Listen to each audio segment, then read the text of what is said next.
Oke, Assalamualaikum warahmatullahi wabarakatuh. Perkenalkan, nama saya Rindi, NIM S1S1180031. Di sini saya akan menjelaskan mengenai tugas pendahuluan praktikum jaringan komputer. Soal yang pertama yaitu apa yang dimaksud dengan OSI layer. Nah, OSI layer adalah singkatan dari Open System Interconnection atau biasa disingkat OSI. Nah, ini adalah sebuah sistem modal referensi dalam bentuk kerangka konseptual yang mendefinisikan standar koneksi untuk sebuah komputer. Nah, kemudian yang berikutnya jelaskan setiap fungsi dari OSI layer.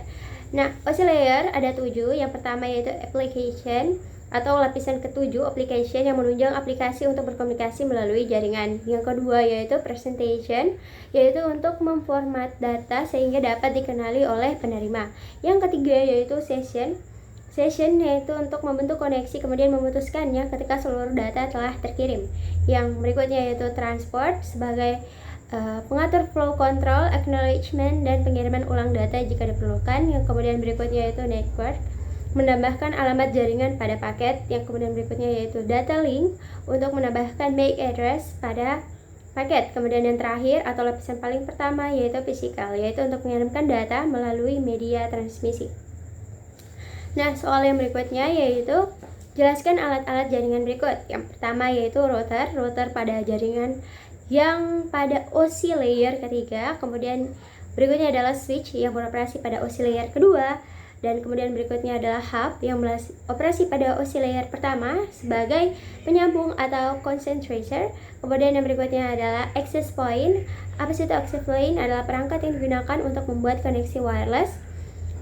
Dan kemudian berikutnya adalah NIC atau mungkin biasa disebut adalah NIC, yaitu sebuah kartu jaringan yang berfungsi untuk jembatan dari komputer ke jaringan komputer. Kemudian yang berikutnya adalah repeater, adalah alat yang berfungsi untuk memperluas jangkauan sinyal WiFi sehingga wilayahnya dapat lebih luas. Kemudian yang terakhir adalah bridge, yaitu perangkat jaringan yang beroperasi di OSI layer kedua.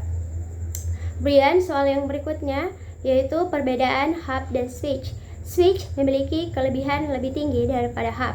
Yang pertama, switch itu lebih mahal. Yang kedua, switch memiliki transfer data lebih tinggi, dan switch dapat memproses informasi daripada hub. Hub hanya dapat menerima dan mengirim jaringan. Kemudian soal yang terakhir yaitu kenapa sih IP address diperlukan padahal kita sudah memiliki MAC address.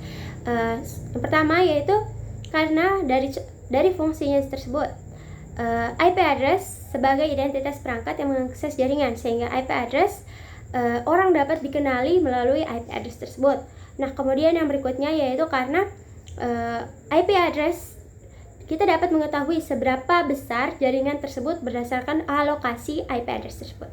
Nah, itulah dari penjelasan saya mengenai tugas pendahuluan praktikum jaringan komputer. Sekian dari saya. Assalamualaikum warahmatullahi wabarakatuh. Bye.